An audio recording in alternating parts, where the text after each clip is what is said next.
Alrighty, folks, welcome. It is Nick Wagner coming to you live, or at least slightly close to live, with an episode with one of Kansas City's best and upcoming companies here, all things ice cream, all things milk. It is Mr. Mike Chateau, the family of Chateau Milk Company, bringing you milk right to your door. But I'm talking about a little business they acquired, Betty Ray's Ice Cream. Whether you're in town, out of town, you need a place for a date night, or you need a place just to cool off with some delicious, delectable ice cream, all sorts of crazy, wackos flavors. The normal stuff like vanilla all the way to barbecue ice cream. Yes, it's true. Actual meat in it.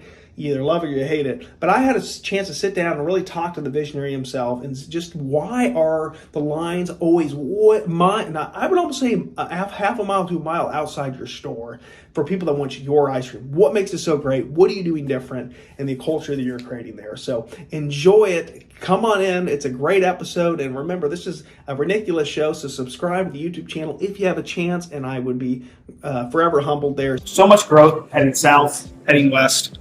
Is your all's plan to expand out that direction, or you stay more central? No, I mean, I think we want to test this brand in the suburban areas, right? I mean, I think we're tried and true in the River Market, in Waldo, in kind of that central core of Kansas City. I actually had a conversation this morning with an individual, and I'm really excited to see how the likes of Johnson County or Northern Clay County really take to the Betty Ray's brand, because at the end of the day, we're less of a well-known commodity there. And so it's going to show how well we do our job in trying to educate them. And Betty Ray's is the best of Kansas City. So Kansas City has honestly allowed us to really survive over the years. So the reason that we created Chateau Milk Company 2 decades ago was the idea that red numbers weren't good, right? I mean, we had input costs on the dairy side going up, and a number of people interested in buying milk overall going down. And so with that, it really provided us a need to reevaluate what we did. And we took a really big risk in putting a lot of money into an on-site bottling facility and doing it in a way that's different than Kansas City had ever seen before, and really focusing on, the top quality concept of what had long time been just a commodity. And Kansas City embraced us with open arms 2 decades ago. And it allowed us to maintain and further our family farm more so than we ever thought we possibly could. Through that process, we've created so many wonderful friends, and they've stuck with us through the last 2 decades, and we hope they stick with us going forward.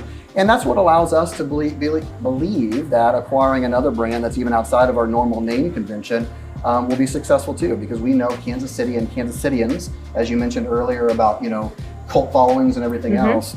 If you offer something that's good, that's focused on them, and hopefully having them the opportunity to smile, will allow us to be successful in the long run. I like that. Mic drop. Our view, not to be sentimental or to be emotional from the perspective of how we make decisions, half the people that come through our door are kids.